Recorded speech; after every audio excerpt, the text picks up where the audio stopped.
चित्रलाल से बोले, हे राजन परीक्षित, भगवान की पहली शादी कब किसके साथ हुई? श्री सुखदेव जी बोले, राजा इसी भारत भूमि पर एक कुंदनपुर नाम का नगर हुआ है। कुंदनपुर में महाराज भीष्म नाम के एक राजा है, जो अपने शासन में अपने प्रजा को बड़ी सुख शांति से रखते हैं।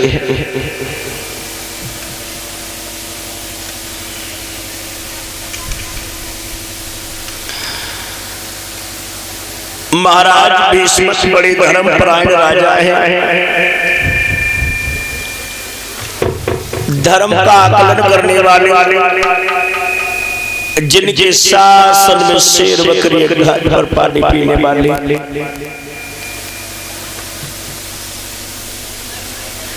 मेरे कथा के प्रेमियों, महाराज भीष्म के घर पर एक बहुत सुंदर कन्या है, जिसका नाम विद्वानों ने रुक्मणी बताया। और रुक्मणी बचपन से ही बहुत सुंदर है, बहुत सुंदर है। रुक्मणी सुंदर नहीं होगी तो कौन होगा? जिस योग माया के द्वारा रचती संसार इतना सुंदर है, तो रुक्मणी क्यों नहीं सुंदर होगी? धीरे धीरे धीरे धीरे रुक्मणी शादी योग्य हो गई। एक दिन महाराज भीष्म की पत्नी रुक्मणी की मां ने बुलाया है।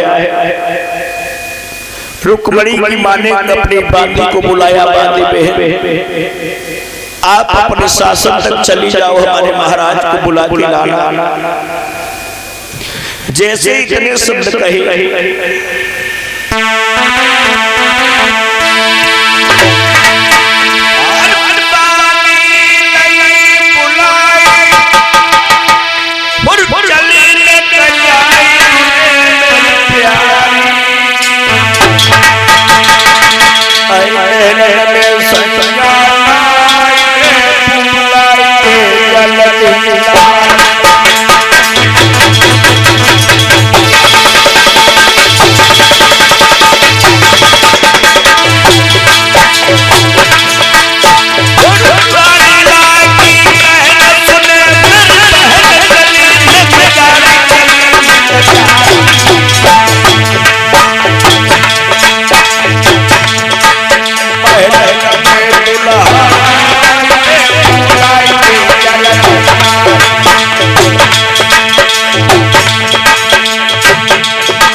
सुनो सरदार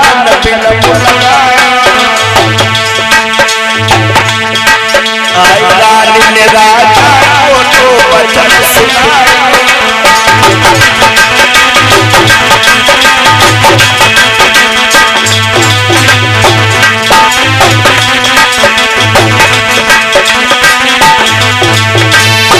मेरे भैया बांदी से कहा, बांदी पहन जाओ, चली जाओ। तो अब मेरे राजा से कहेगा कि तुम्हें महलों में महाराज याद कर रहे हैं। जैसे इतने शब्द कहे मेरी कथा के प्रेमियों, बांदी पहुंच गई। जैसे ही बांदी पहुंची महाराज, फिर मती नीचे वाली ओवरलोड हो गई।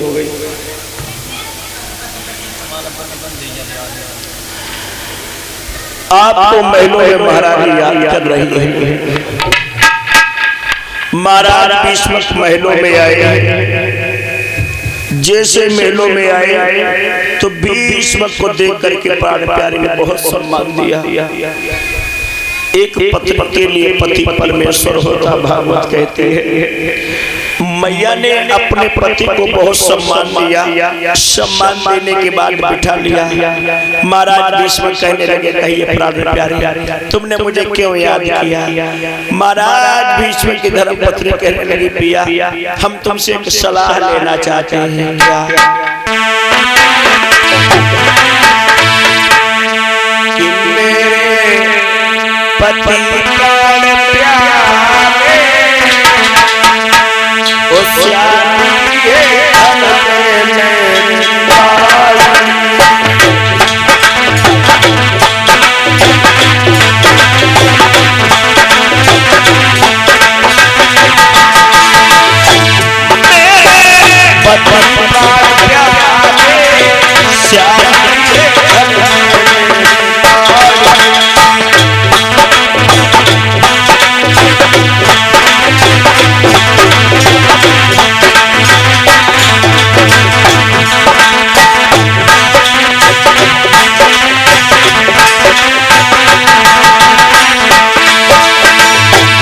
समझा के बोली बोलिया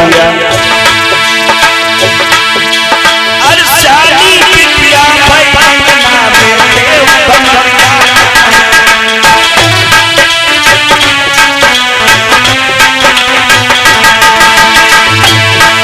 अरे शादी बिटिया भाई पटना में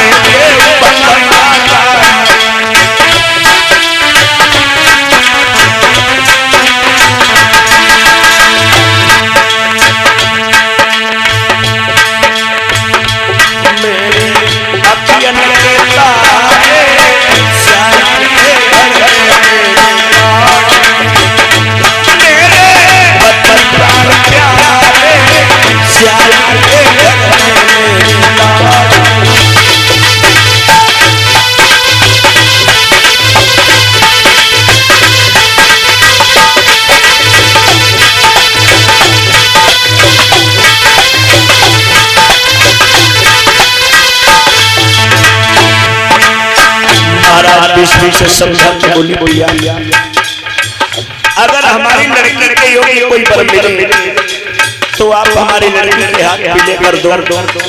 अब लड़की हमारी शादी योग्य है।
जैसे इतने शब्द कहे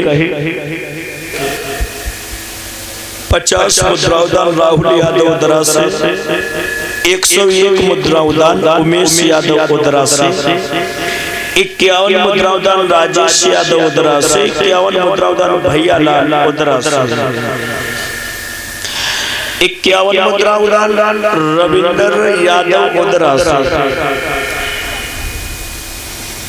20 मुद्राउदान अनुपम यादव उदरा से 20 मुद्राउदान भूरा यादव उदरा से 10 मुद्राउदान दीपू यादव उदरा से 50 मुद्राउदान रघुवीर यादव उदरा से 11 मुद्राउदान उमाकांत भगवान सभी भक्तों को सदा सदा सुख शांति देते रहे, कृपा बनाए रखें। देखो दादाजी ने इतनी हिम्मत बनाए कि बताइए तो सुनाइए तो जरूर है 2 मिनट सुना देंगे। ये गीत हमारे गुरुजी ने सन 92 में गाया था, तब हम लोगों का जन्म भी नहीं हुआ था।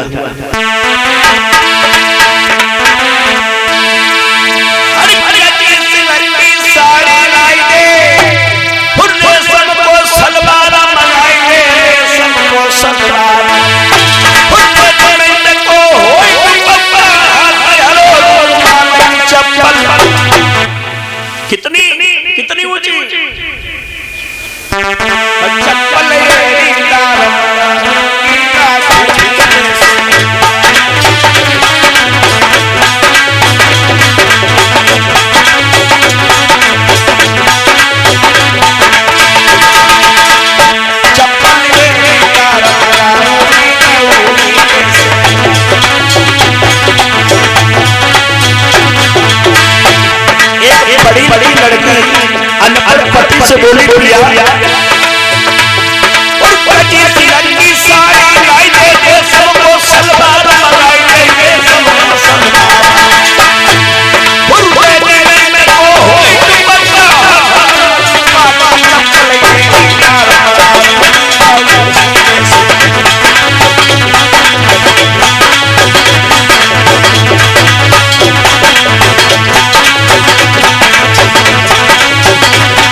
इतने शब्द कहे, बेचारा बिना पड़ा पति कहने लगा कोई बात नहीं, हर दो जाएंगे सुरेश भैया से के बढ़िया 4 गुरुजी मंगवा देंगे। बोली अभी कुछ नहीं हुआ, सुनो अरे बढ़िया सोई क्रीम पाउडर साबुन लक्ष्य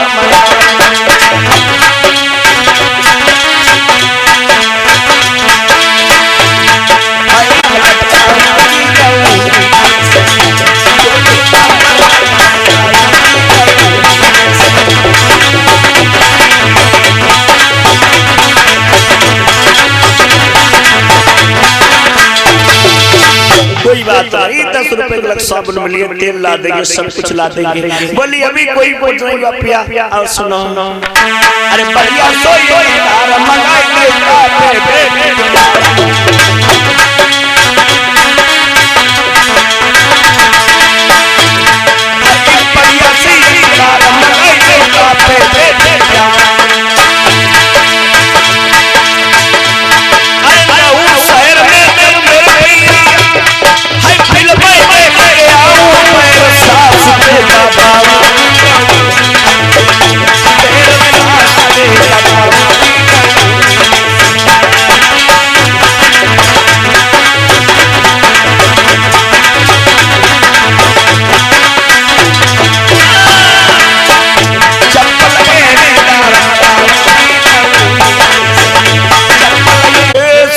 शब्द कहे, बिना पढ़ा लिखा पति कहने लगा प्राण प्यारी सुनो, अगर ये चॉइस तुम्हारी है तो हमारी भी सुनो। मेरे संग जो रहना है तो बनिया नारी सारा सारा बनिया नारी सारा रोज सवेरे चकिया से भेल पाना पाना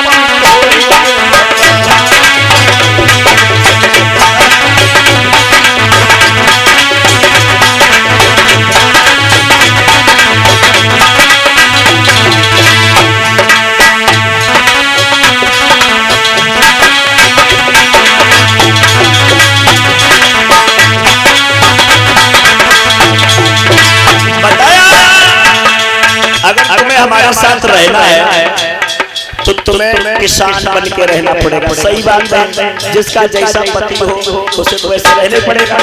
बोले कम से कम ऐसे गोसानी और 4 बजे चकिया, अब तो चकिया वाला सिस्टम ही खत्म हो गया। पहले हमारे माता चकिया पीसा करती थी। बोली 4 बजे चकिया, भैंसे किसानी और पानी भी पानी तोड़े भरवाओ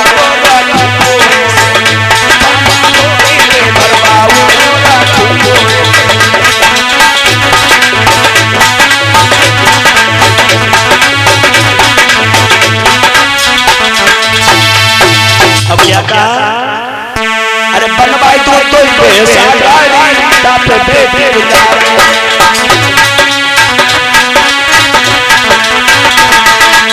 कार तो नहीं ले पाएंगे, कार वाली हमारी औकात नहीं है, लेकिन है बनवाई तो पैसा पे बेटे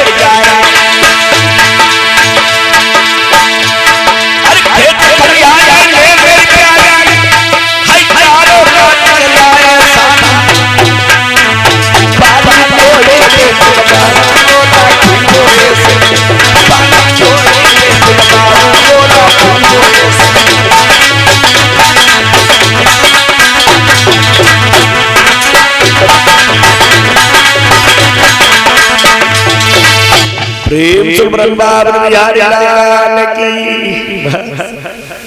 देखो ये राणा जी तेरी नगरी में भाई हमें काम का मठा पिया रहे हैं तो 12 बजे में मठा दे जो चिल्लाते रहे जैसे जनरेटर डीजल खाते थे मठा पियाते है ना, मठा वाले हैं चिल्लाते रहे चाहे 3 बज जाए, है ना। महाराज भीष्म काए हैं अपनी सभा में खड़े हुए अपने मन के सभी लोगों को बिठा लिया, सबसे विचार मिलाने लगे। भैया हमारी रुक्मणी शादी योग्य है कि हमारी लड़की के योग्य कोई पर देखा है? मंत्री कहने लगा महाराज अगर रुक्मणी के योग्य पर हमारी नजर में तो जरासंध है। कुंदनपुर नरेश महाराज भीष्म कहने लगे जरासंध अभिमानी राजा है, उसने भगवान पर 17 बार आक्रमण किया, ऐसे लड़ाकू राजा के साथ हम शादी हरगिज नहीं करेंगे। मंत्री कहने लगा महाराज अगर रुक्मणी के योग्य वर दूसरा नजर में आता है तो बाणासुर। महाराज भीष्म कहने लगे बाणासुर भी अभिमानी राजा है, उसने अपने गुरु पर ही अपनी बल की आजमाइश करना चाहिए। मैं ऐसे अभिमानी राजा के साथ शादी हरगिज नहीं करूंगा। सब अपने अपने विचार बताते रहे। जैसे सबने अपने अपने विचार बताए लेकिन महाराज भीष्म को समझ में ना आया। भक्तों शादी का संबंध ही ऐसा होता है जो लोग बताते रहे समझ में नहीं आता। समझ में तो वही आता जहां पर अपना मन करे। ढूंढो घर बर कुलहि अनूपा करहु विवाह सुतायन रूपा। हमने उसने बताया था घर भर का चक्कर बड़ा बड़ा होता है प्यारे, लेकिन अब तो समय अलग हो गया। आज की अगर लड़की जान जाए, पहले तो अगर माता पिता शादी करके आते तो लड़कियां अच्छे घर में पहुंच जाती तब भी वो आनंद में रहती थी। आज की लड़की कोई भी हो, जो लड़की अपने माँ बाप का आशीर्वाद लेके जाती है वो भले ही बिल्कुल दुख में जाए लेकिन सदा सुखी रहती है। और जो लोग लड़कियां अपने माता पिता का आशीर्वाद नहीं लेके जाती, चाहे वो बिल्कुल अमृत में पहुंच जाए लेकिन जीवन भर दुखी रहती है पूरा जीवन। एक शायर ने तो यहाँ तक बताया, कौन कहता है प्यार पूरा होता है, प्यार का पहला अक्षर अधूरा होता है। जो लड़कियां माँ बाप का आशीर्वाद लेके जाती उन्हें जीवन में कभी तकलीफ नहीं होती। पहले के हमारे कन्याएं माताएं बहनों में बस इतना ही तो अंतर था। पहले जहाँ पर माँ बाप भेज देते थे वहाँ पर लोग रहते थे, पर पूरा जीवन सुख दुख में काट लेती थी, लेकिन कहीं कहते नहीं। अब समय ऐसा हो गया, अब तो लड़कियां अगर जाने शादी हो जाएगी तो सीधे सीधे अपने पिताजी से बोले पापा चले जाइए, हाँ एक हो नहीं दो, ज्यादा नहीं। अगर ज्यादा होगा तो खाना बनाना तकलीफ होगी प्यारे। और सबसे बड़ी एक ही चॉइस, एक चॉइस क्या?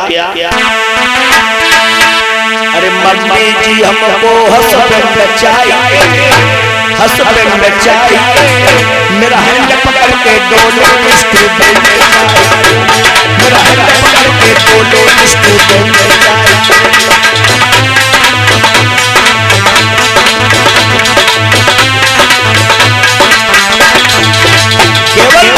अगर समाज में कोई रीति व्यापार रह गई, एक बढ़िया जींस पहनने वाला हो, अब कमर के नीचे बैग डालने मालूम चाहे करिया भैंस बराबर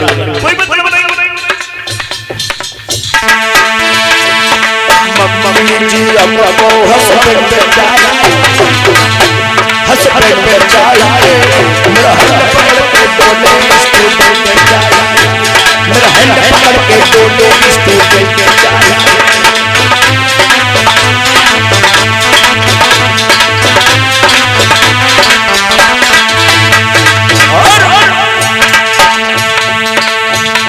सुबह नहाने को लक्ष्य चाहिए, लक्ष्य चाहिए, पानी में हमको डिटोल चाहिए, पानी में हमको डिटोल चाहिए।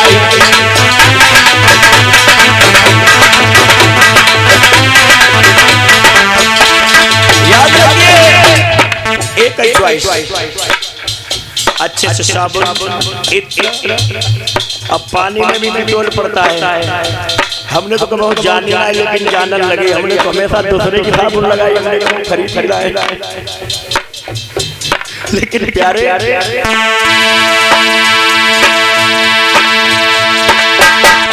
सुबह को लक्ष्य चाहिए, लक्ष्य चाहिए, पानी में हमको डिटोल चाहिए, पानी में हमको डिटोल चाहिए।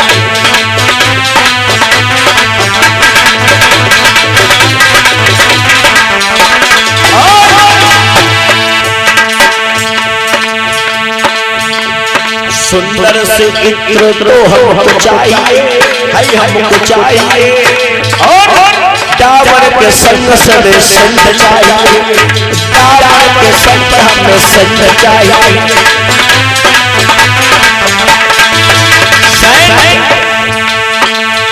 केवड़ा की शरीर पोबरा पोबरे को मुंह भरा करते हैं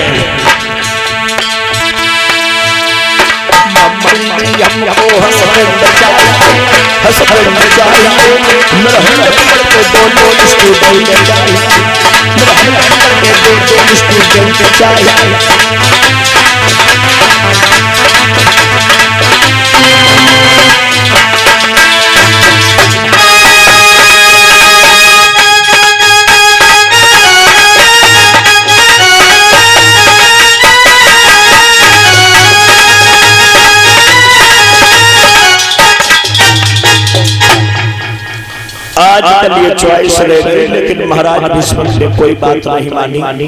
हम शादी करेंगे तो अपनी लड़की के योग्य करेंगे बर खोज के।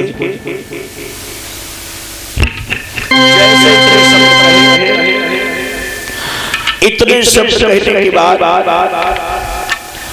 उसी सभा के अंदर महाराज भीष्म का सबसे छोटा पुत्र बैठा था। पिताजी, अगर हमसे पूछा जाए तो हमारी बहन के योग्य वर है कौन?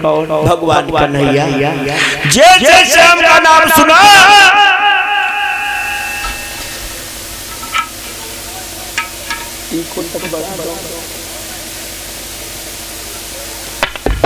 वैसे सभा में आवाज लगा दी, तालियां तालियां तालियां। जैसे सभा में तालियां बजी, वैसे महाराज रुकुम का बड़ा पुत्र आ गया। पिताजी, ये तालियां कैसी बज रही? महाराज भीष्म कहने लगे, मेरे प्राण प्यारे बड़े बेटे, तुम्हारी बहन के लिए बर खोजा गया। बर कौन बर है? भगवान भीष्म कहने लगे, महाराज भीष्म रुकमेश, हमने आज अपनी रुक्मणी बेटी की शादी के लिए निर्णय लिया है। मेरी रुक्मणी के योग्य जो वर होगा वो भगवान कन्हैया है, यशोदा के लाल बाबा नंद के दुलारी है। जैसे आपका नाम सुना पिताजी, तुम्हारे ऊपर पागल बना गया। आज तक उसने गऊ को चराने वाला, घर घर में माखन छीन छीन के खाने वाला, जिसका न जात है न इसके माँ बाप का कोई पता नहीं, कोई ठिकाना नहीं, भला हम उसके साथ अपनी बहन की शादी कर देंगे? ना ना ना, कभी नहीं। सुनो पिताजी, अरे बन बन बन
भटकने वाला, जिसके न चित्त की जरूरत है न चित्त का पता है, न जिसके माँ का पता न बाप का पता, मैं ऐसे बालक के साथ शादी हरगिज नहीं करूंगा।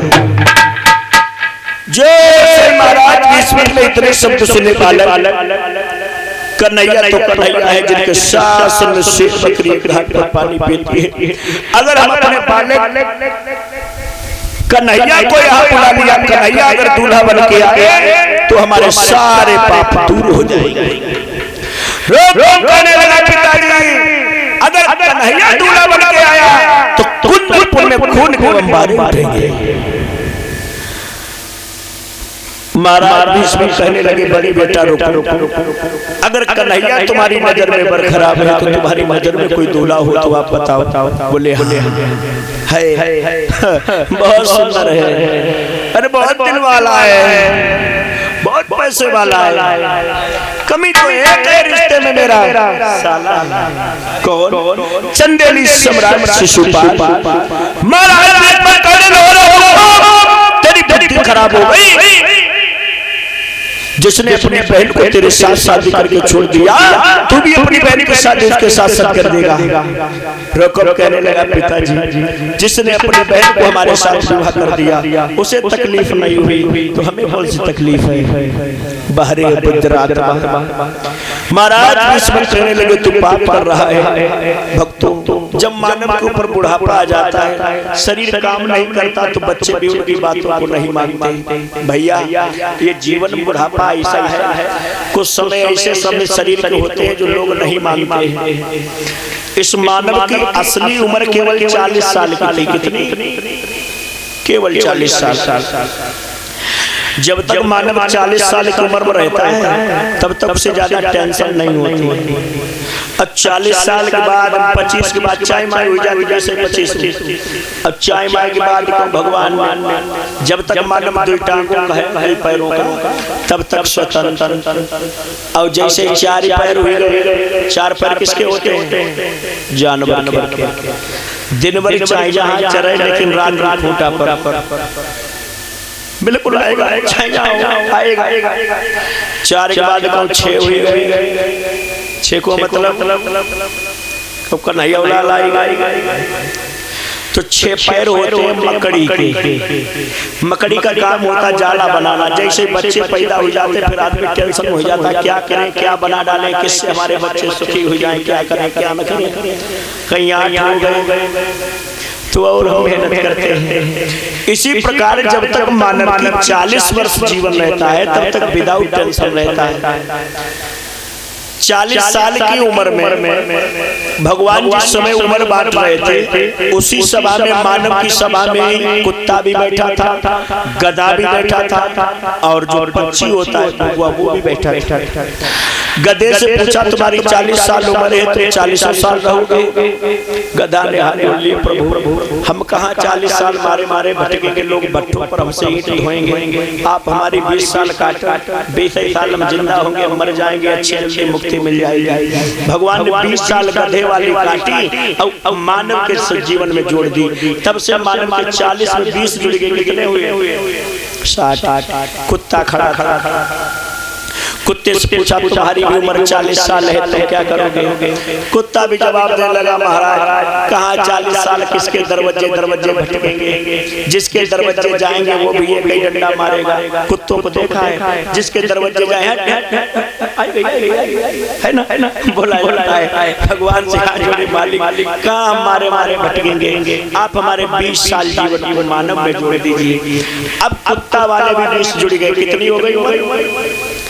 गुगुआ बच्ची से पूछा तुम कितने दिन चुपचाप बैठे रहोगे? बोले 40 साल हम चुपचाप बैठे रहे, सही नहीं है, हमारी जिंदगी भी 20 साल की मानव को भेंट कर दीजिए। भगवान ने भी अपनी 20 साल की उम्र दे दी। अब आदमी की उम्र कितनी हो गई? 100। जब तक 40 साल अपनी उम्र में रहता है तब तक बिल्कुल बिना टेंशन। अब जहाँ लगेगा दहना वाली 40 के बाद निकलो 41, 50, 60 फिर देखो एक बच्चा दिखे तो गधा वाली मार इतनी मेहनत 60 साल तक इतनी मेहनत, बहुत मेहनत करते गधा वाली उम्र लगी है। माफ करे कोई 40 उम्र तो कार का हालांकि अबे तो अपनी उम्र में चल रहे, लेकिन मैं बता रहा हूँ 60 के बाद बच्चे भी सियाने हो जाते, घर पर बहुएं भी आ जाती। अब जैसे 61 से लेके 80 तक की उम्र कुत्ता वाली आई, फिर शरीर थोड़ा साथ छूटने लगता है। जब शरीर कमजोर होता है लड़के की सरकार बन जाती है। लड़का का भैया जब भैंस खूंटा से खूंटा कर दे वो बात चुप रहा महुरा तिराए हुआ मैं करती वो आए। अब तुम चिल्लाई रहे कुतौना के लिए भौंक रहे, लेकिन तुम्हारी सुनाई कोई नहीं, क्यों ज्यादा चिल्लाई हो तुम्हारी ऐसी तो कुत्ता वाली उम्र में तुम भौंकत रहो, तुम्हारी सुनाई कोई नहीं। 80 साल तक पूरे हुए, 80 के बाद 81 से 100 तक जो घुगुआ वाली नहीं होती, फिर कतई रपन बूढ़े तब खटिया पर बैठे बैठे देखो जे कत्ती का है ना। तो प्यारे ये 100 साल की जिंदगी तो बनी है, लेकिन 100 साल की जिंदगी ये दूसरे की है प्यारे, अपनी नहीं। अपनी 40 साल है और जितनी 40 साल है प्यारे उतने मानंद है।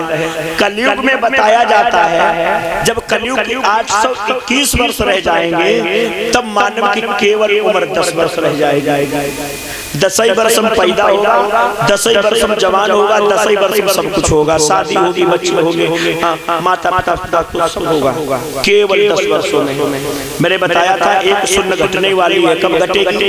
4,32,000 वर्ष उम्र कलिकाल की बताई गई, उसमें 5,270 वर्ष गए हैं। जब 1 लाख ऊपर 2 लाख ऊपर उम्र जाएगी तब अपना ही पाप बढ़ जाएगा। आज ही देखो कितना पाप है, बहुत पृथ्वी पर पाप हो रहा है। जब 10,000 20,000 कलयुग की उम्र जाएगी तब बहुत पाप बढ़ जाएगा। महाराज भीष्म के ऊपर बुढ़ापा है लेकिन लड़के ने माना नहीं। महाराज भीष्म कहने लगे बेटा अनर्थ कर रहे हो, अगर तुमने अपनी लड़की की शादी उसके साथ कर दी तो पाप लगेगा। रोको कहने लगा पिताजी, अगर हम अपनी बहन की शादी करेंगे तो बड़े साले शिशुपाल के साथ करेंगे। नाई और ब्राह्मण को बुलाया, लगुन पत्र भेज दिया, चंदेली में जाकर के लगुन पत्र को दिया। जैसे शिशुपाल ने पढ़ा बहुत खुश हुआ। भगवान बहनों जो तो सबको ऐसे दे, हमने अपनी बहन दी, उसने अपनी बहन के साथ हमारे साथ पक्की कर दी, बहुत खुश हुआ। होता है मानव खुश खुश, ये माया ऐसी है, लिखा है। अरे कौआ रात में दिन में उल्लू,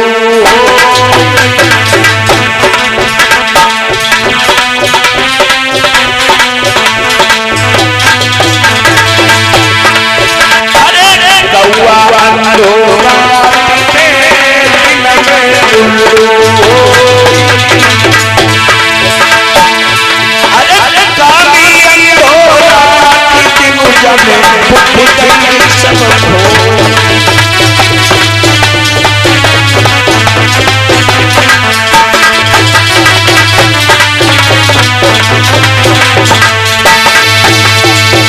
कौआ अंधो रात में दिन में उल्लू होई, कामी अंधो रात दिन जन बुद्धि दई सब खोई। आज काम के मन में शिशुपाल बहुत खुश हुआ। मेरी बहनों की बहन के साथ हमारी शादी, भला हमारे जैसा किसका भाग्य होगा, बहुत खुश हुआ। इधर जैसे मालूम हुआ रुक्मणी का हमारा भैया काला नाग बन गया, हमारी शादी अपने साले के साथ पक्की कर दी। रुक्मणी फपक फपक के रोने लगी, श्याम अगर तुम नहीं आए तो मैं मर जाऊंगी, लेकिन शिशुपाल के साथ हरगिज नहीं जाऊंगी। ओ श्याम भगवान को याद करने लगी, प्रभु तुमको ही दूल्हा बनाऊंगी वरना कुमारी। भगवान को याद कर रही, प्रभु अगर तुम नहीं आए तो मैं मर जाऊंगा। भगवान को याद किया है। इधर 15 दिन पहले से ही बारात को तैयार करने लगा चंदेली सम्राट। इधर चंदेली सम्राट जैसे 15 दिन पहले से बारातों को तैयार करने लगा, अपनी भाभी के पास पहुंच गया। भाभी मुझे दूल्हा बना दो। भाभी कहने लगी तुम कहाँ दूल्हा बन के जाओगे? बोले हमारी शादी पक्की हुई, हमारी बहन के साथ हमारी शादी है और हमारे बहनों ने कहा है कि 15 दिन पहले बारात लेके आना। भाभी मुझे दूल्हा बना दो। भाभी कहने लगी वो लड़की तुम्हारे लिए देवी है, तुम्हारे लिए पूज्य है। साला को छुपा कहने लगा अगर ऐसे लड़कियां देखी जाए तो शादी होना बंद हो जाए। भाभी से कहने लगा भाभी हमें दूल्हा बना। भाभी समझा के बोली बहन अरे समारी ससुराल गयो प्यारे, समारी ससुराल गयो प्यारे।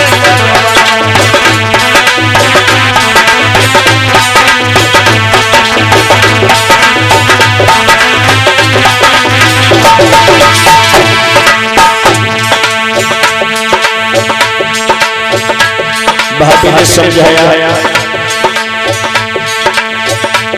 समारी ससुराल समारी ससुराल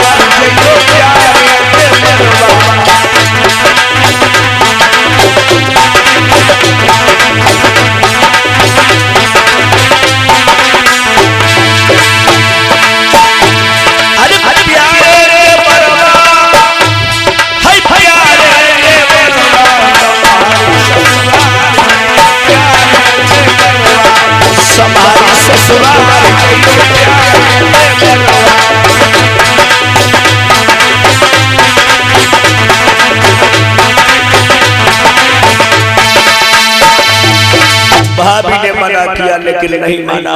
भाभी हमें दूल्हा बनाओ, दूल्हा बनाओ। बहुत तेज जल्दी पड़ी है भैया, बारात का ऐसा सिस्टम है जिसकी तारीख क्लियर हो जाए प्रोग्राम देखो एक हफ्ता न हमारे 3 साल रुको। साला शिशुपाल कहने लगा भाभी मुझे दूल्हा बनाओ, मेरे बहनों ने कहा 15 दिन पहले बारात लेके आना। दूल्हा बनाने लगी भाभी, जैसे पटा पर पैर रखा शकुन हो गया। जैसे अब शकुन हुआ लेकिन अब शकुन पर ध्यान नहीं दिया। भाभी ने दूल्हा बनाया, जैसे दूल्हा बनाने के बाद काजल देने लगी, वैसे उसको पछाड़ लग गई बाहर का साला शिशुपाल। लेकिन शिशुपाल मान नहीं रहा, बार बार उसे अब शकुन हो रहा है लेकिन रुक्मणी उसके हृदय में बसी है। इधर तो शिशुपाल बारात की तैयारी कर रहा, इधर पंडित जी माता भिक्षा बूढ़े ब्राह्मण के ऊपर चला तो जाता नहीं है। खास फूस के जैसे भी पहुंचा वैसे भिक्षा को मांगने लगा। जैसे ही रुक्मणी ने देखा बेटी माता भिक्षा दे, रुक्मणी की आंखों में आंसू देखे पंडित जी आप। जैसे पंडित जी को अपने घर पर बुलाया, रुक्मणी कहने लगी प्रभु आज हम आपको भिक्षा तो नहीं दे पाएंगे लेकिन आज हमें आप भिक्षा दीजिए। पंडित जी के ऊपर बुढ़ापा है, कहिए बेटी हमारे लायक कौन सी सेवा है, आप ऐसा करो द्वारिका चले जाओ। द्वारिका में भगवान का कन्हैया है, वो हमारे पति हैं। पंडित जी कहने लगे तुमने कभी देखा है? रुक्मणी कहने लगी प्रभु मैंने देखा है लेकिन ऐसे नहीं देखा है। कब देखा? मैंने सपने में श्याम को देखो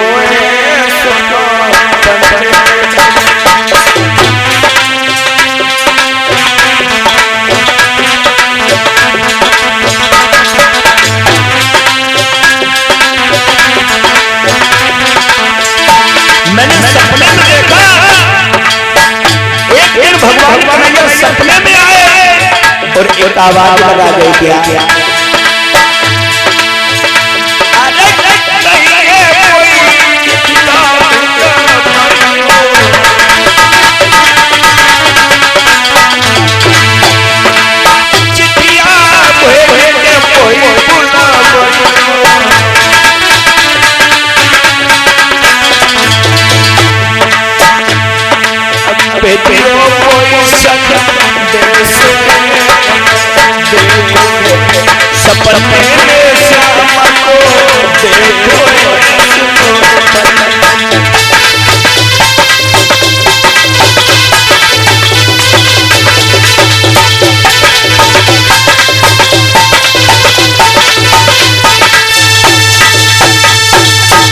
सपने में भगवान को देखा। भगवान सपने में आए कि हमें पत्र भेज देना, हम तुम्हारे पास आएंगे। पत्र को लिख दिया, एक पत्र पे अक्षर लिखती है, बार बार आंसू गिरते वो अक्षर मिट जाता है। प्रभु आना जरूर चले आना, अगर वो नहीं आए तो मैं शिशुपाल के साथ हरगिज नहीं जाऊंगा, मर जाऊंगा। जैसे त्रिशब्द कहे पूरा पत्र लिख दिया। ब्राह्मण देव के ऊपर बुढ़ापा है, चला तो जाता नहीं है लेकिन 350 कोस द्वारिका है। विप्रदेव ने पत्र को ले लिया, अब पत्र को लेकर के चल दिए। जैसे पत्र को लेकर चले, इधर चंदेली से शिशुपाल बारात को लेकर के आ गया। बारात को लेकर आया, उसने तीनों दिशाओं को घेर लिया। जैसे तीनों दिशाओं को घेरा, तीनों दिशाओं को घेरने के बाद मेरे कथा के प्रेमियों, पंडित जी के ऊपर बुढ़ापा है।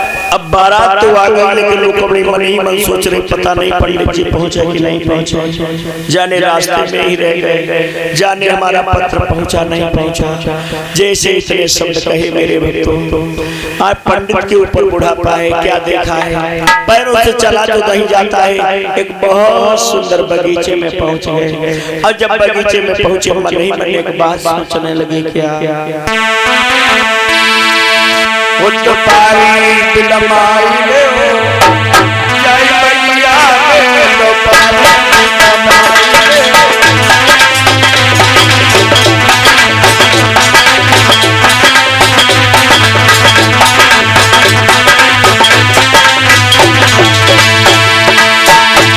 तो पारी बिलमाई ले हो जय मैया तो पारी बिलमाई ले हो।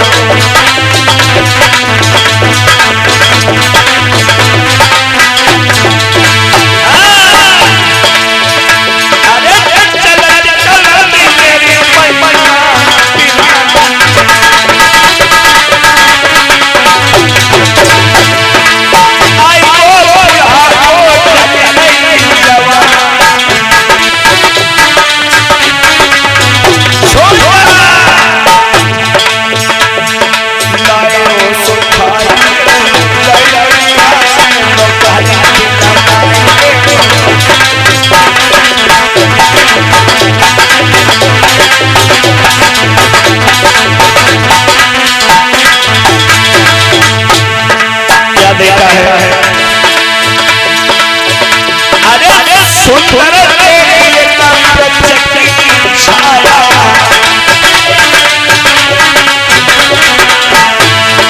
ब्राह्मण में आसन पे लगाया,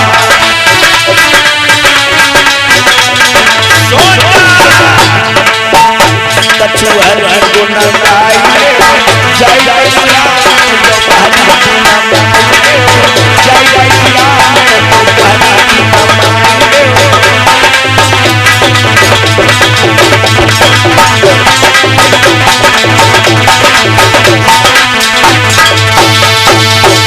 देव ने क्या देखा, एक बहुत सुंदर बगीचा नजर आया।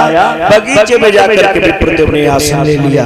जैसे भगवान कन्हैया ने योग माया के द्वारा बाहर, पंडित जी अगर ऐसे आए तो हमारे रुक्मणी को लेके चला जाएगा, पंडित जी द्वारिका तक नहीं पहुंचेंगे। भगवान ने योग माया के द्वारा पंडित जी को द्वारिका के किनारे बिठा दिया। सुबह हुई, पंडित जी के नेत्र खुले, एक बहुत विशाल नगर देखा। जैसे विशाल नगर देखा, पंडित जी द्वारपालों से पूछने लगे, भैया ये कौन सा नगर है? द्वारपाल कहने लगे, ये द्वारिका है भैया, ये वही द्वारिका है जिसमें भगवान कन्हैया रहते हैं। बोले ये वही द्वारिका है जिसमें श्याम रहते हैं। जैसे ही भगवान कन्हैया का पता पूछा, भैया हमें श्याम कहाँ मिलेंगे? बोले सीधे सीधे चले जाओ, जो उच्च स्थान पर बैठे हैं वही कन्हैया है। पंडित जी चले, अब जैसे कन्हैया के ऊपर नजर पड़ी बाहरे रुक्मणी, अबे तक तो देखो ना, अब देखो हमने बाहरे रुक्मणी, भला जाने देख लो तो करिया करिया डामर है। अब पंडित जी सोचे, हमें हम तो पत्र देने आए, हमें नहीं मतलब बाहरे रुक्मणी, तूने क्या देख लिया, ये तो कल आए।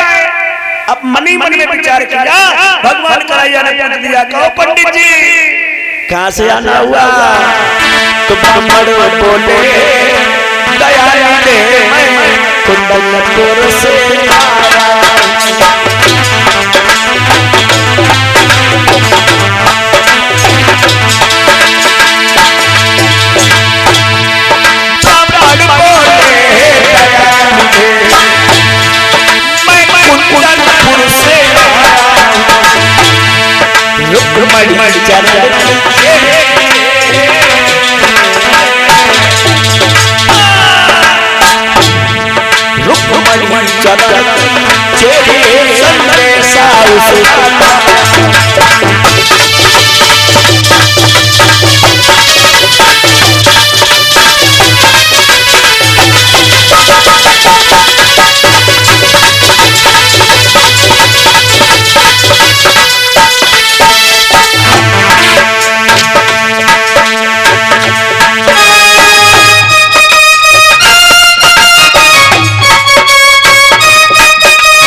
भगवान कन्हैया पूछने लगे, कहो पंडित जी कहाँ से आना हुआ? पंडित जी कहने लगे, मैं कुंदनपुर से आया हूँ। पत्र रुक्मणी का दे दिया। भगवान कन्हैया ने पत्र पढ़ा, पंडित जी इसमें तो किसी रुक्मणी नाम की लड़की का नाम लिखा है। पंडित जी कहने लगे, हाँ रुक्मणी ने ही भेजा है, उसका भाई उसका दुश्मन हो गया, उसके भाई ने अपने शादी के साथ उसकी शादी को तय कर दिया और कहा अगर कन्हैया नहीं आए तो मैं मर जाऊंगा। पूरी रात पंडित जी ने विश्राम किया। सुबह हुई, पंडित जी चले, बोले महाराज अब हम जाएंगे कन्हैया, अब हमें ये बता दे रुक्मणी को तुम लेने कब आओगे? कन्हैया कहने लगे, पंडित जी अगर आप चले गए तो हम आ नहीं पाएंगे, तुम्हें ऐसा करना तुम्हारे ऊपर बुढ़ापा है, 4 कदम चलना, खांसना, बैठ जाना, फिर 4 कदम चलना, फिर खांसना, बैठ जाना, फिर 4 कदम चलना, उठना, खांसना, बैठ जाना। मेरे बड़े भाई ये सोचेंगे कि पंडित के ऊपर बुढ़ापा है, इन्हें छोड़े आओ, जब हम तुम्हें छोड़ने चलेंगे वहीं से भी आओ, अपना संसंग ही करे ले। पंडित जी ने किया, 4 कदम चले, खांसे, बैठ गए, फिर 4 कदम चले, खांसे, बैठ गए, फिर 4 कदम चले। बलराम कहने लगे, कन्हैया ये क्या हो रहा है? कन्हैया कहने लगे, बलदाऊ पंडित जी के ऊपर बुढ़ापा है, ये कुंदनपुर से आए हैं, 350 कोस द्वारिका है, ये कभी पैदल नहीं जा पाएंगे, रास्ते में मर जाएंगे। बलराम कहने लगे, भैया इन्हें कुंदन पर छोड़। जैसे कुंदनपुर का नाम लिया, भगवान कन्हैया ने रथ तैयार किया और रथ तैयार करके भगवान ने इतनी तेज अपना रथ चलाया। अच्छा चलाया क्या? बारात के मारे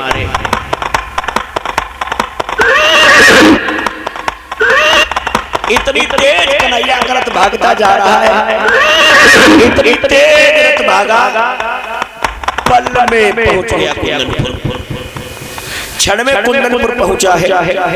क्या देखा है? तीनों दिशाएं घिरी हुई हैं। भगवान कन्हैया को दक्षिण दिशा खाली मिली। दक्षिण दिशा में गौरा मैया का मंदिर है। गौरा मैया के मंदिर किनारे भगवान ने अपने रथ को रोक दिया, जाओ पंडित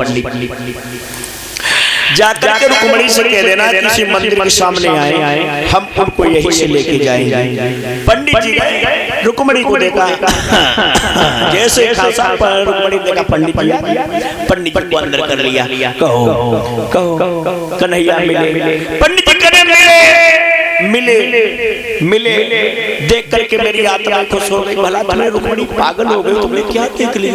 वो तो काला काला है। रुक्मणी कहने लगी, पंडित जी तुम तो यही तो नहीं जानते क्या?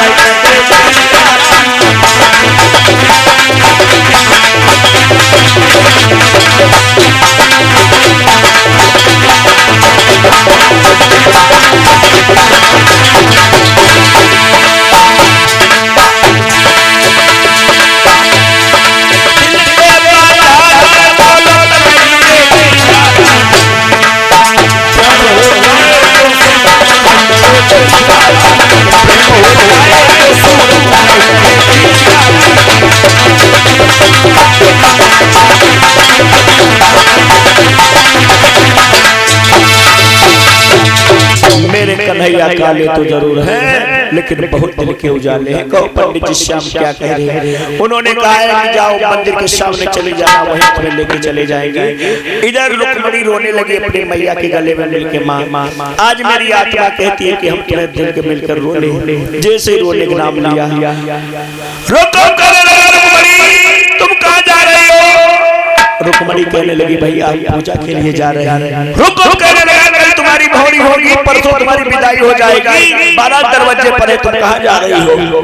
हाथ जोड़ के रुक्मणी कहने लगी, भैया मेरे कुल की शान है, जिस लड़की की शादी होती वो गौरा मैया के मंदिर में पूजा करने जाती है। जैसे इतने शब्द कहे, सहेलियों को साथ में लगा दिया। अरे ग्वाल गमार नहीं कन्हैया आ गया तो पाप हो जाएगा। जैसे इतने शब्द कहे, सारी सहेलियों को लेकर रुक्मणी पहुंची। भगवान कन्हैया ने दूर से देखा, बाहर पंडित जी, हमने एक बुलाई पंडित मैंने लाइन लगाई। अब मैं जाऊंगा में कौन सी रुक्मणी है? भगवान कन्हैया की भक्ति रुक्मणी से उतर के हमें जने मालूम को हमारे चक्कर में दूसरे को धरे ले जाए। रुक्मणी ने इशारा कर दिया, हाथ उठा दिया। जैसे हाथ उठाया, हाथ में कंगन देखा, भगवान समझ गए। भगवान ने हाथ पकड़ा, अपने रथ पर बिठा लिया। जैसे रथ पर बिठाया, रुक्मणी की सारी सहेलियां चिल्लाई, भैया रुको भैया। कन्हैया आ गया। जैसे कन्हैया का नाम सुना, रुकुम चिल्लाने लगा। अरे ठाड़ो रहिए कृष्ण मुरारी।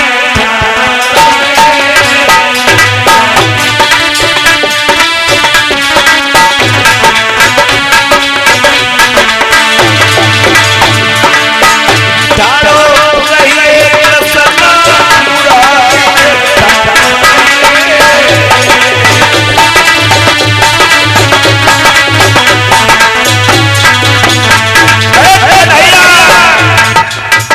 आज माखन चुराता रहा, अब लड़कियां चुराने लगा।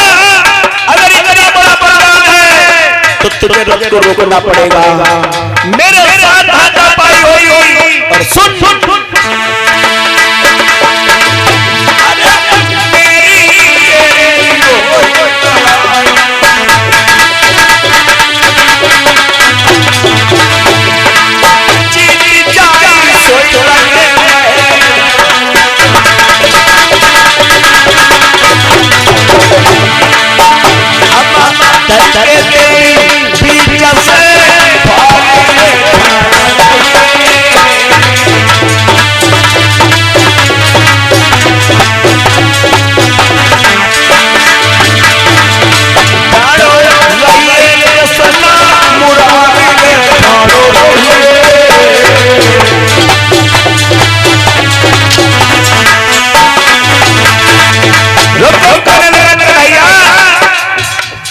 अभी तक तू ब्रजमंडल में माखन चुराता रहा, अब तूने लड़कियों को चुराने का काम शुरू कर दिया। और बलवान कन्हैया, अगर तुझे हिम्मत है तो रथ को रोक दे। और रुकुम तुझे ताल ठोक रहा है, ताल। जैसे रुकुम ने ताल ठोकी,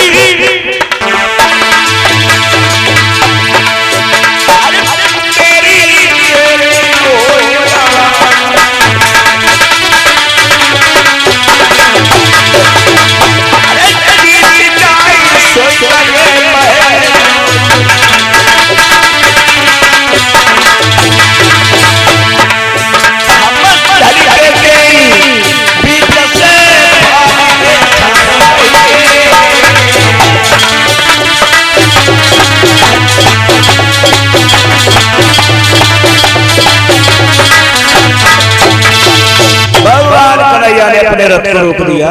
रुक्मणी चरणों में गिर गई, प्रभु हमारा भाई बलवान है, तुम छोटे हो, मेरा भाई तुम्हें मार देगा। भगवान कन्हैया कहने लगे, हम तुम्हारे भाई से नहीं डरते। भगवान ने अपने रथ को रोक दिया। रुकुम आया, भगवान कन्हैया रुकुम की हाथापाई हुई। भगवान सामने रुकुम को जमीन पे गिरा दिया। जैसे जमीन पे गिराया, भगवान कन्हैया ने गोसा ताना। रुक्मणी ने हाथ जोड़ लिए, पिया अगर आपने आज हमारे भाई को मार दिया, दुनिया वाले यही कहेंगे रुक्मणी ने शोभना करो, पिया है भैया खाएगा, इसलिए हमारा भाई छोड़ दीजिए, मारो ना। रुक्मणी के कहने से भगवान ने रुकुम को छोड़ दिया। फिर रुकुम अपने घर नहीं गया, इसने भोजघट नामक नगर बसाया। भोजघट नामक नगर में रहने लगा। भगवान रुक्मणी को लेकर द्वारिका आए। द्वारिका में चतुर विद्वानों के द्वारा बड़े सुंदर भाव सात भावने पड़ी। भगवान कलेवा हुई, विदाई हुई, गालियां हुई। बोलिए वृंदावन बिहारी लाल की। भगवान किस प्रकार पहली शादी संपन्न बन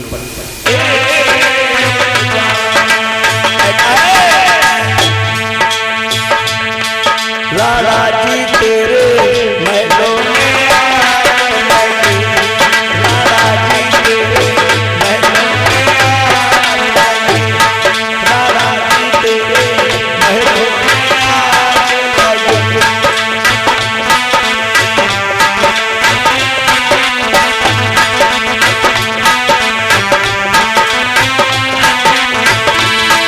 सब लोग बोले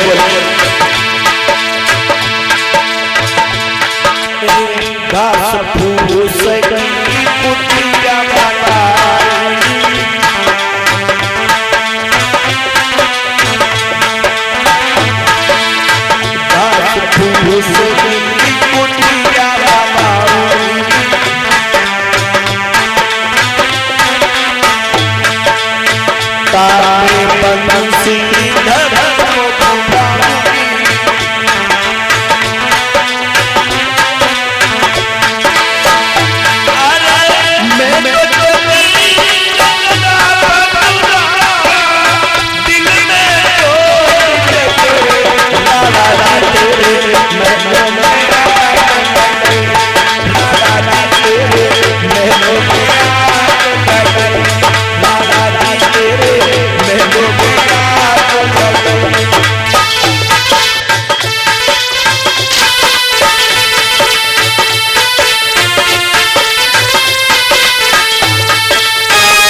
वृंदावन बिहारी लाल की। श्री सुखदेव जी बोले राजा भगवान कन्हैया की पहली शादी संपन्न हुई। जो लोग कन्यादान के लिए क्या बता रहे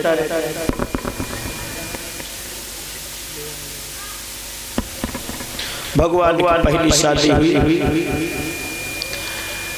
एक दिन भगवान कन्हैया 2001 मुद्राओं का दान आया है अनुराग प्रधान, इसी दहिती से अनुराग यादव प्रधान जी की तरफ से 2001 मुद्राओं का दान भंडारे में और पूरी कथा में सहयोग दिया है। यानी चलने में 2001 मुद्राओं का दान दिया है। और मैं निवेदन भगवान से करता हूँ प्रधान जी को भगवान सुख शांति देते रहे और धर्म पर चलने के लिए भगवान ऐसे सहारा देते रहे, शुभ आशीर्वाद देते। भगवान अपने जीवन में कभी सुखी नहीं रह पाए। एक दिन द्वारिका में भगवान को मणि का कलंक लग गया। जब भगवान को मणि का कलंक लगा है, एक दिन सत्राजित भगवान सूर्य को बड़ा उपासक था, उसी द्वारिका में रहने वाला था। है तो सत्राजित भगवान का उपासक भगवान सूर्य प्रकट हुए। भगवान सूर्य ने उसे एक स्मंतक मणि, इस मंतक मणि को धारण करके वो भगवान की सभा के लिए चला। जैसे सभा के लिए चला तो वो इस मंतक मणि इतनी तेज थी जिसके प्रकाश से द्वारिका में रहने वाले भगवान के जितने मित्रगण थे सबके नेत्र चकरा गए। जैसे ही नेत्र चकराए, एक कहने लगा हमें लगता भगवान को मिलने के लिए शेष आ रहे हैं, दूसरे कहने लगे ऐसा नहीं, हमें लगता भगवान को मिलने के लिए आदि शक्ति आ रही है। ऐसे इतने शब्द कहे।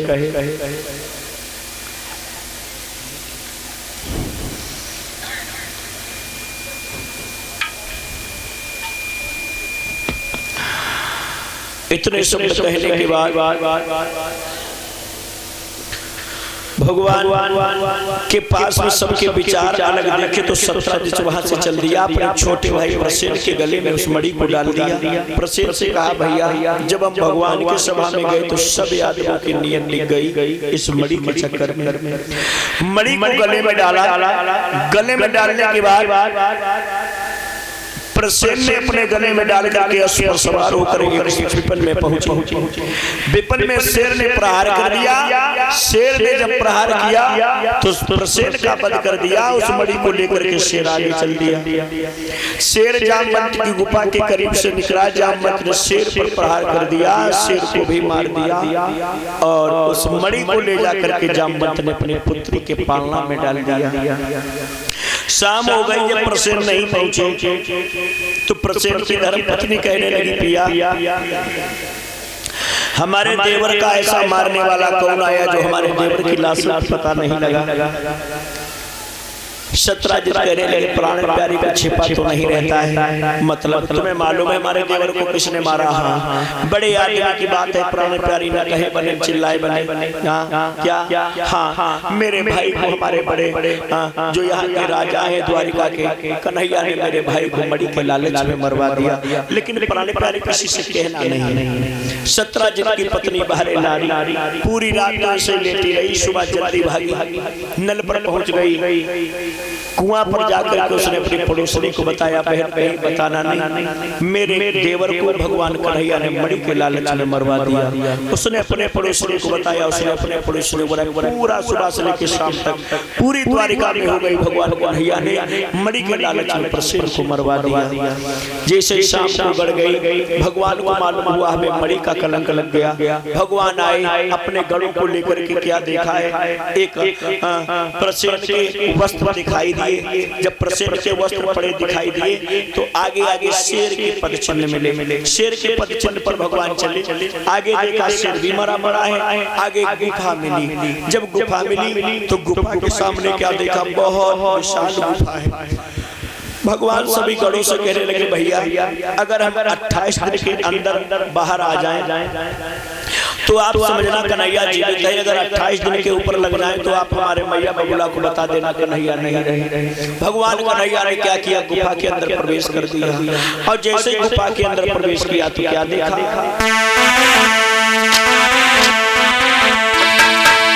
अरे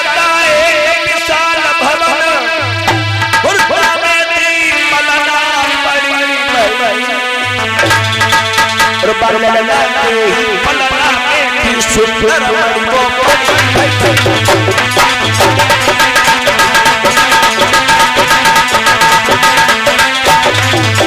भगवान कन्हैया हरि हरि गाय संग भगवान की जमुना माई पलना के ही कोटोना में सुंदर मणि को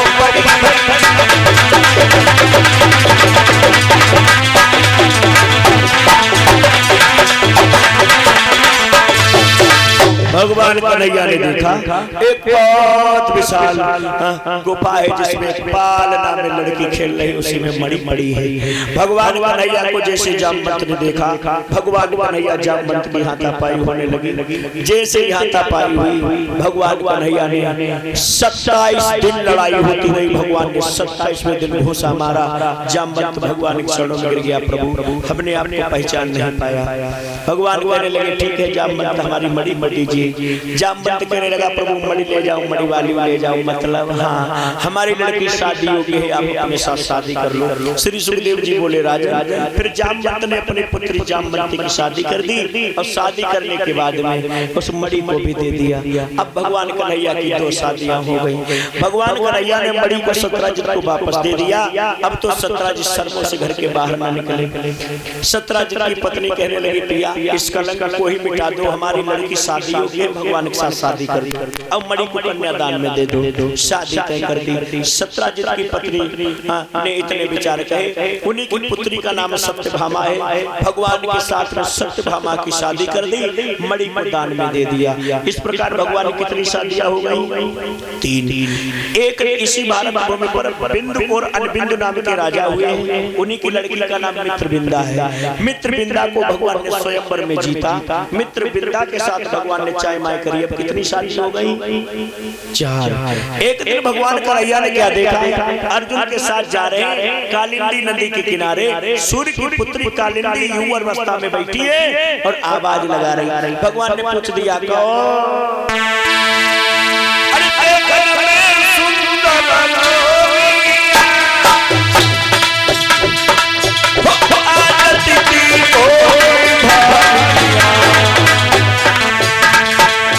इतना तो हमें पता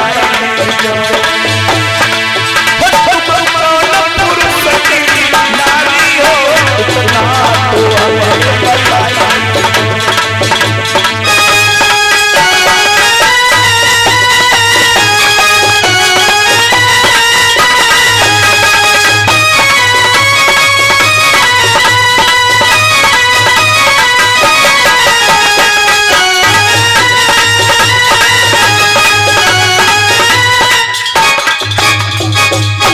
भगवान ने कालिंदी से पूछा तुम किसकी लड़की हो, क्या तुम्हारा नाम है? कालिंदी कहने लगी प्रभु तुम्हारे अलावा दुनिया में हमारा कोई नहीं है। भगवान ने क्या किया? कालिंदी के साथ शादी कर ली। अर्जुन बोले प्रभु जहाँ जाते वहाँ बारात तय। भगवान बोले अभी क्या हुआ? आगे आगे देखो होता है क्या। 5वीं शादी भगवान की कालिंदी के साथ। इसी भारत भूमि पर एक नगनजित नाम के राजा हुए। जिस दिन नगनजित के घर पर लड़की पैदा हुई उसका नाम सत्या हुआ। उस दिन घर पर 7 बछड़ों ने जन्म दिया। नगनजित कहने लगे 7 बछड़ों को जो नाथेगा वही हमारी लड़की के साथ शादी करेगा। भगवान गए 7 बछड़ों को नाथे। सत्या के साथ भगवान ने चाय माय कर ली। अब कितनी शादी हो गई? कितने हुई? 6 हो गए। 7वीं शादी भगवान की शीलभद्रा नाम की लड़की के साथ हुई। 8वीं शादी भगवान की लक्ष्मणा के साथ हुई। इस प्रकार भगवान कन्हैया ने 8 शादियां की। इधर इसी भारत भूमि पर एक पृथ्वी का पुत्र हुआ जिसका नाम भौमासुर है। क्या नाम है? भौमासुर। भौमासुर को नरकासुर नाम से भी जाना जाता है। भैया ये जो कार्तिक आता है नरक चतुर्दशी मनाई जाती है। नरक चतुर्दशी छोटी दिवाली जानी जाओ ना, मनाई जाती है छोटी दिवाली नरक चतुर्दशी।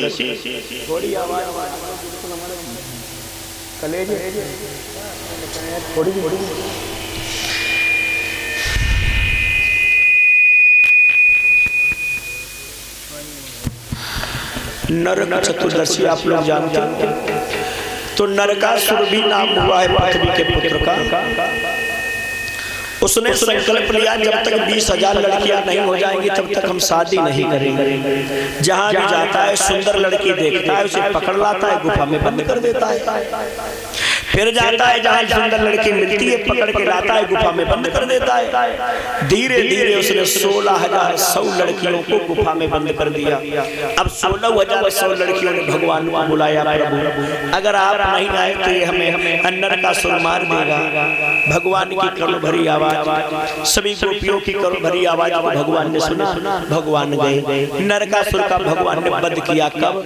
कार्तिक महीना की चतुर्दशी को, जब हम लोग नरक चतुर्दशी मनाते हैं, भगवान ने वहां नरकासुर का वध किया। अब 16,100 लड़कियों को आजाद कर दिया। भगवान ने कहा जाओ अपने अपने घर जाओ। अब 16,100 लड़कियां बोली, प्रभु अब हम तुम्हारे बिना कहाँ जाएंगे? भगवान बोले, हम शादी करेंगे तो किसके साथ करेंगे? हमारी 800 शादी पहले ही हो चुकी। 16,100 बोली, प्रभु हम जोगिनी बन जाऊंगी लेकिन तुम्हारे चरणों की ही दासी रहूंगी। भगवान बोले, हम क्या मतलब कर ले, कुल लगना है तो कर लो। भगवान ने 16,100 लड़कियों के साथ शादी की। भगवान की अब कितनी शादियां हो गई? 16,108। नवीं शादी भगवान की भांडीर वन में राधा के साथ हुई, ब्रह्मा जी ने कराई। आधी शादी भगवान की कुब्जा से जोड़ी जाती है, इसलिए भगवान की 16,109 शादियां हुई। लेकिन बाली बच्चा 16,108 की पैदा है। श्री सुखदेव जी बोले, राजा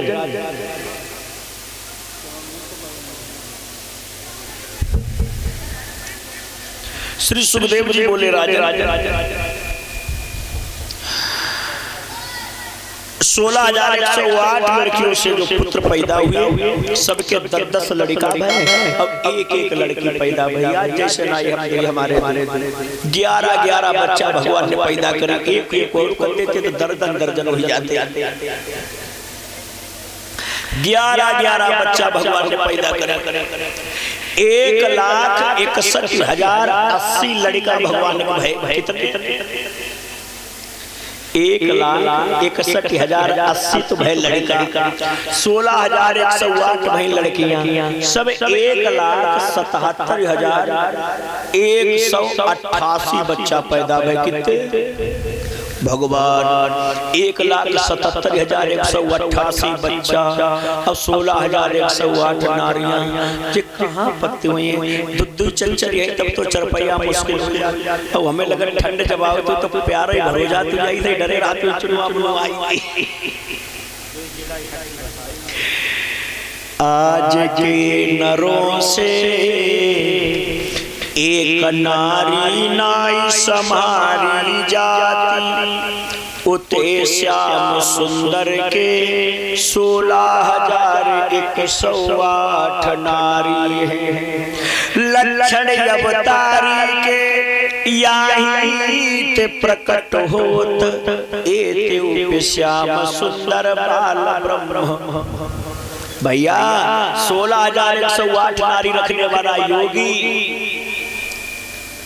आज का मानव भी योगी रह सकता है। ऋग्वेद कहती है नारी मानव को 4 रूपों में देखने चाहिए। जो लोग अपनी औरत को 24 घंटा औरतें देखते कहता हमारी वही है, कहता हमारी औरतें ही हैं, उनके घर में कभी सुख नहीं रहता। प्यारे ऋग्वेद कहता है अपनी औरत को 4 रूपों में देखो।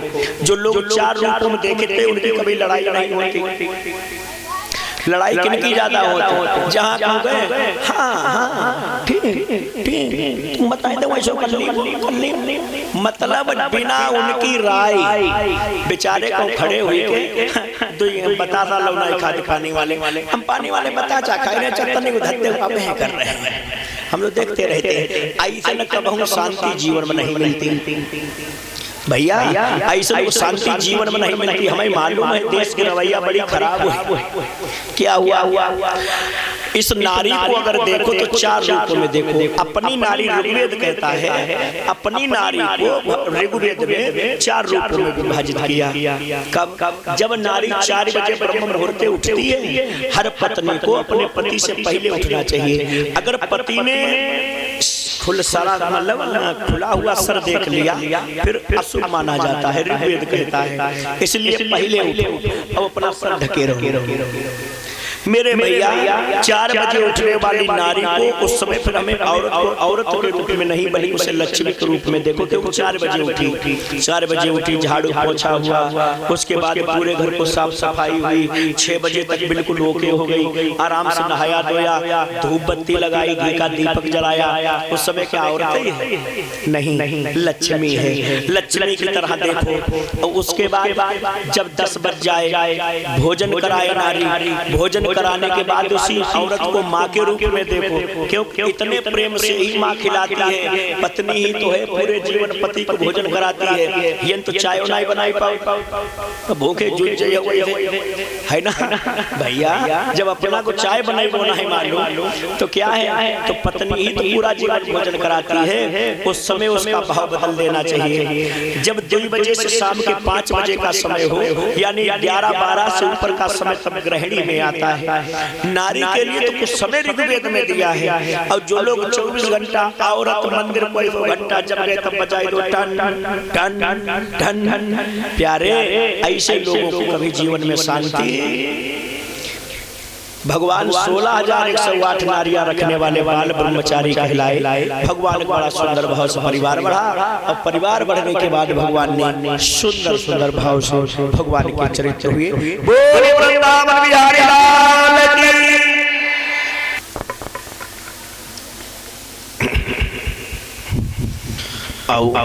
भगवान कितना बड़ा परिवार हुआ। 2 बार राधे राधे हो जाए, 2 लाइन, फिर भगवान के बचपन की ओर देखें, झांकी भी दिखा दे आप लोगों को। देखो शिवराज यादव आए हैं दहिती से, लिखा है जरा पर्दा